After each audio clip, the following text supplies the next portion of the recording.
بیٹی کی طرح دیکھنا چاہتے ہو تو یاد رکھو نماز پڑھنے کے لیے کہو، نہیں پڑھتی ہے مار کے پڑھاؤ، مار کے پڑھاؤ۔ عزت چاہتے ہو، بیٹی کی عزت چاہتے ہو، خاندان کی عزت چاہتے ہو، بیٹی کو مار کے نماز پڑھاؤ، بیوی کو مار کے نماز پڑھاؤ، گھر کی عورتوں کو، لڑکوں کو، مردوں کو مار کے نماز پڑھاؤ۔ نماز پڑھاؤ گے تمہاری حفاظت، عزت کی حفاظت اللہ تبارک و تعالیٰ کرے گا اس نماز کے ذریعے، کیونکہ قرآن کہتا ہے فَخَلَفَ مِن بَعْدِهِمْ خَلْفٌ أَضَاعُوا الصَّلَاةَ وَاتَّبَعُوا الشَّهْوَةَ فَسَوْفَ يَلْقَوْنَ غَيًّا۔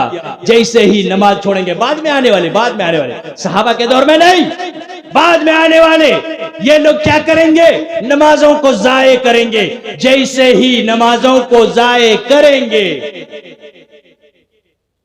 فخلف من بعدهم خلف اضاعوا الصلاة واتبعوا الشهوات، ہوس آ جائے گی دل میں۔ جیسے ہی نماز ضائع کریں گے دل میں ہوس آ جائے گی، سیکس کی ہوس، دولت کی ہوس، گھر بار کی ہوس، بیٹا بیٹی کی ہوس، نوکر چاکر کی ہوس، گاڑی اور بنگلے کی ہوس، دنیا داری کی ہوس، مکھیا اور ممبر بننے کی ہوس، کرسی کی ہوس، جاہ و جلال کی ہوس، ہر طرح کی ہوس کا وہ غلام بن جائے گا۔ اور یہ دلیل ہے کہ وہ نماز ضائع کرنے والا ہے۔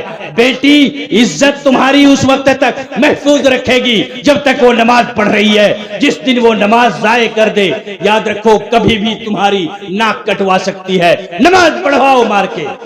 اور یہ جو چھت تھی، یہ آخری بات ہے میری، آخری بات، اسلام کی چھت ہے۔ اور یہ 5 چیزیں، دل سے کلمہ پڑھ رہے ہیں یا نہیں ہمیں نہیں پتا، ہم کیسے جانیں گے یہ مسلمان ہے؟ روزہ ابھی رمضان ہے نہیں، ہم روزہ نہیں رکھ رہا، ہم کیسے جانیں گے؟ زکوٰۃ وہ دے نہیں سکتا کیونکہ وہ غریب ہے، پیسہ کہاں سے آئے گا کہ وہ زکوٰۃ دے گا؟ اگر زکوٰۃ نہیں دے سکتا تو حج کہاں سے کرے گا؟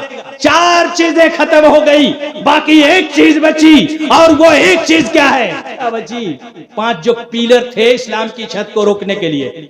عقیدہ توحید، اس کا محاسبہ اللہ کرے گا، دلوں کا راز اللہ جانتا ہے۔ ابھی رمضان نہیں ہے، روزہ نہیں ہے، 2 ختم۔ تیسرا زکوٰۃ نہیں، کیونکہ زکوٰۃ کے لیے اس کے پاس پیسہ نہیں ہے۔ اگر زکوٰۃ کے لیے پیسہ نہیں تو حج کے لیے کہاں سے پیسہ آئے گا؟ حج بھی نہیں۔ 4 چیزیں ختم، باقی کتنی بچی؟ ایک پیلر باقی ہے۔ ایک پیلر میں ہمارے اسلام کا چھت ہے، اور اسی لیے صادق المصدوق صلی اللہ علیہ وسلم نے کہا من ترک الصلاة متعبدا فقد کفر، جس نے جان بوجھ کر نماز چھوڑ دی وہ کافر ہو گیا، مرتد ہو گیا، کیونکہ 4 پیلر پہلے سے نہیں ہے، اور یہ ایک پیلر پر اسلام کی چھت ٹکی ہوئی تھی۔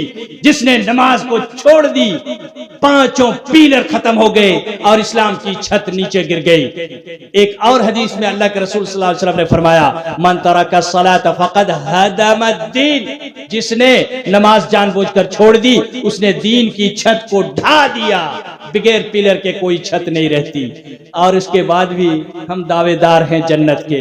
یہ دنیا دارالاسباب ہے، ہم یہاں ریپیئر ہونے آئے ہیں، ہم یہاں قید کی زندگی گزارنے آئے ہیں، ہم یہاں ان اعمال کے ذریعے اپنی درستگی کرنے آئے ہیں تاکہ جنت جہاں سے ہم نکالے گئے ہیں اپنے گھر میں دوبارہ واپس جا سکیں۔ اور واپس جانے کے لیے ایک حرام نوالا کی وجہ سے ہم نکالے گئے تو دن رات حرام کھا کے ہم اس گھر میں تو دوبارہ واپس جا نہیں سکتے۔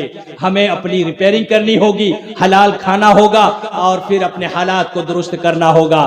پھر اس کے بعد اللہ تبارک و تعالی خود کہے گا لقد رضی اللہ عن المؤمنین، مومنین سے اللہ تبارک و تعالی راضی ہو جاتا ہے، اور جس سے وہ راضی ہو جاتا ہے وہ اپنی جائیداد کا وارث بنا دیتا ہے۔ اور اللہ کی جائیداد جنت ہے، جنت کا وارث اپنے ہی لوگوں کو بناتا ہے۔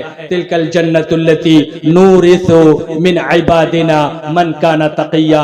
اللہ تبارک و تعالی ہمیں ان باتوں کو سمجھنے کی توفیق عطا فرمائے۔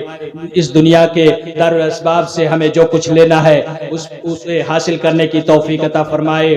اللہ تبارک و تعالی ہمارے ایمان میں تازگی لائے، ہماری نمازوں میں پختگی لائے، ہمیں نمازوں کا قائم کرنے والا بنا دے، نماز ضائع کرنے والوں کو اللہ تعالی ہدایت عطا فرمائے، ہم سبوں کی اصلاح فرمائے، اور خاص طور سے ہم نماز قائم کرنے والے بن جائیں، اس کی توفیق عطا فرمائے۔ هذا وصلی اللہ وسلم وبارک وانعم علی نبینا محمد وعلی آلہ وصحبہ اجمعین، والسلام علیکم ورحمۃ اللہ۔